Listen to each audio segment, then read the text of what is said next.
Fl-aħħar jiem rajna kif minkejja li d-direttur Ridley Scott irċieva rekord ta' 47 miljun euro minn fondi tat-taxxi Maltin għal-film tiegħu Gladiator 2 sabiex jinħadem ma' Malta u għat intervista ma' Christopher Nolan spiċċa jgħid li ma jissuġġerix li wieħed imur għall-btala f'pajjiżna l-ebda minn dawk responsabbli f'pajjiżna ma kkundannaw dan il-kliem. Fil-fatt l-Ministru responsabbli Owen Bonnici u inqas il-Kummissarju tal-Films Johan Grech ma kkundannaw dan il-kumment. Anzi, Johan Grech każa li l-intervista oriġinali imtella minn Paramount Pictures jiċċensura partijiet minna. Propju il-partijiet fejn tkellem kontra Malta. Bil-Partit Nazzjonista jikkundanna mhux biss dan l-aġir ta' Johan Grech iżda jgħid kif il-pożizzjoni tiegħu żgur mhux forsi m'għadix tenibbli u tilef kull kredibilità.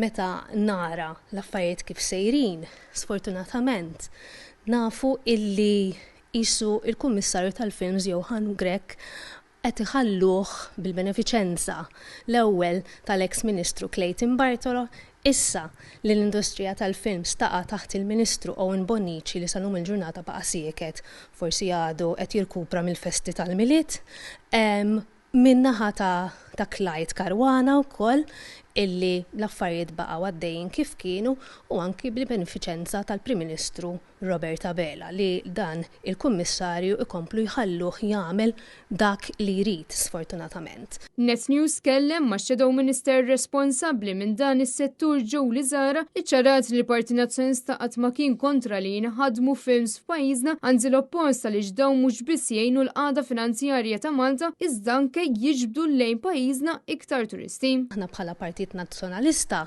dejjem aċċenajna l-importanza tal-cash rebate, anke wkoll konna tkellimna u anke tkellimna fuq il-proposta li għandu forsi jkun hemm capping ukoll fuq il-cash rebate peress li nafu wkoll illi film wieħed partikolari li huwa Gladiator 2 illi ħa ma' 47 miljun euro f'cash rebates.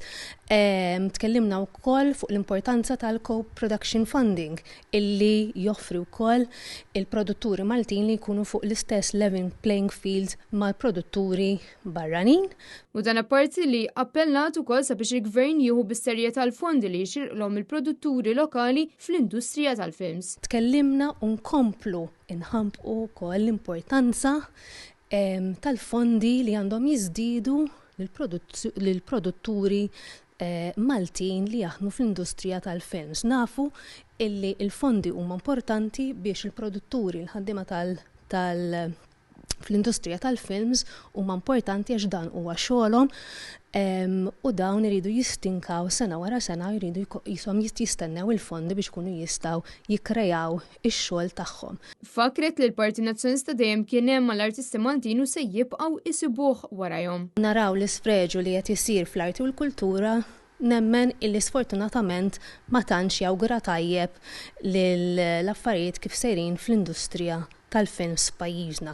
Però jiena nemmen u l-Partit Nazzjonalista jemmen illi aħna għandna nissapportjaw, inkomplu nissapportjaw il-ħaddiema kollha li jagħmlu parti minn din l-industrija lokali biex inkomplu insaħħuha u nkomplu ninkoraġġuhom biex joffru lil pajjiżna u jkomplu wkoll joffru il-prodott Malti il-bot il-barra minn xtutna biex ikomplu jagħmlu produzzjonijiet ta' livell għoli u jkomplu jkunu fuq l-istess level playing field. Il-Partit Nazzjonista qed jibqa' jinsisti li l-Gvern Laburista għal darba jieħu l-paxxira u jġib fuq quddiem lill-artisti Maltin.